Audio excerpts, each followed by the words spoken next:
Bonjour, je m'appelle Benjamin Lubzinski, je suis psychothérapeute et coach spécialisé dans les thérapies brèves. Dans le cadre de cette vidéo, nous allons parler aujourd'hui du manque de confiance en soi et des complexes.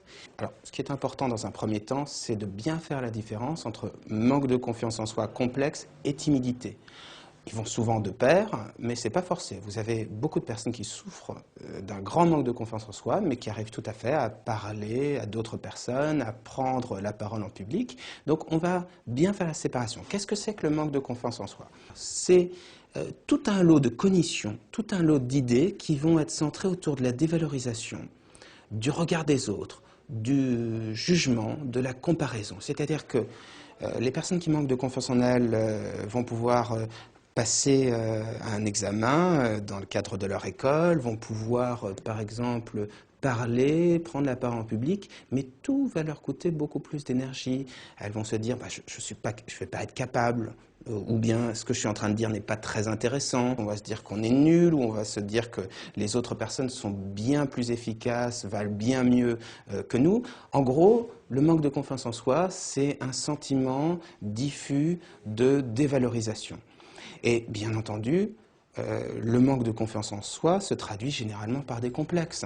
Alors on va pouvoir complexer sur des choses tout à fait objectives, c'est-à-dire par exemple si on a un nez qui est un peu trop grand, que pas très joli, ou bien sur une surcharge pondérale, ou bien, enfin bref.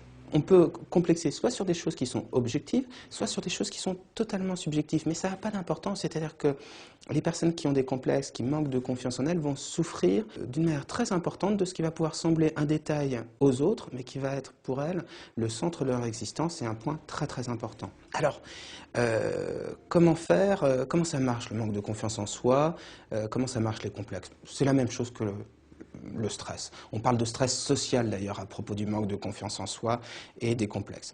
On se sent mal physiquement, on peut rougir, on peut se sentir oppressé, on pense trop, on se focalise sur des sujets dévalorisants, on se demande si ce qu'on est en train de dire vaut le coup, ce que pensent les autres, on fait attention au regard des autres, on a peur du ridicule. Toutes ces choses qui trahissent un manque de confiance en soi et qui font que finalement, les personnes qui ont un manque de confiance en elles arrivent dans leur vie à progresser, mais tout coûte beaucoup plus d'énergie, tout est fatigant, c'est fatigant de trop penser.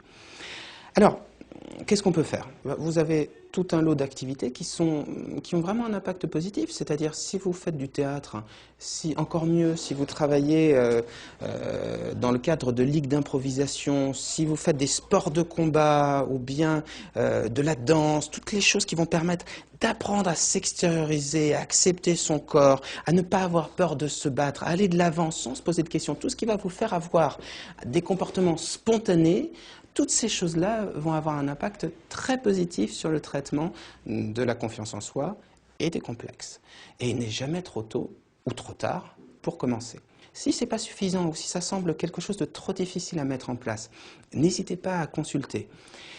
Dans le cadre d'une thérapie, on va pouvoir analyser les causes du manque de confiance en soi, on va pouvoir faire en sorte que vous soyez beaucoup plus relaxé, beaucoup plus détendu dans le cadre des rapports sociaux, pour la prise de parole en public, pour les examens, toutes ces choses-là qui souvent sont des points d'orgue pour le manque de confiance en soi. Et puis une des choses très très importantes, ça va être lorsque vous parlez à quelqu'un, d'arrêter de vous observer, de vous juger, de vous dévaloriser et simplement de revenir dans la conversation. Parce que dès que vous allez faire ça, eh bien, le manque de confiance en soi n'aura plus d'importance.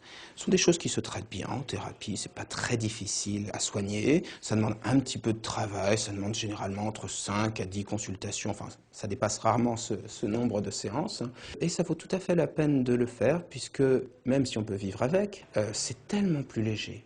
C'est tellement plus simple de pouvoir faire les choses sans y penser, sans souffrir de ce manque de confiance en soi. Si vous souhaitez avoir plus d'informations, bien comprendre le mécanisme du manque de confiance en soi, vous aurez un article beaucoup plus détaillé sur le sujet sur le site psy-coach.fr. Également, vous aurez la liste des thérapies qui sont efficaces pour ce genre de sujet. Vous trouverez également des spécialistes de ce sujet avec qui vous pourrez consulter. Puis, si vous souhaitez nous contacter, entamer une thérapie, vous pouvez nous joindre au 01 42 26 40 27. D'ici là, je vous souhaite une très très bonne journée, une bonne continuation.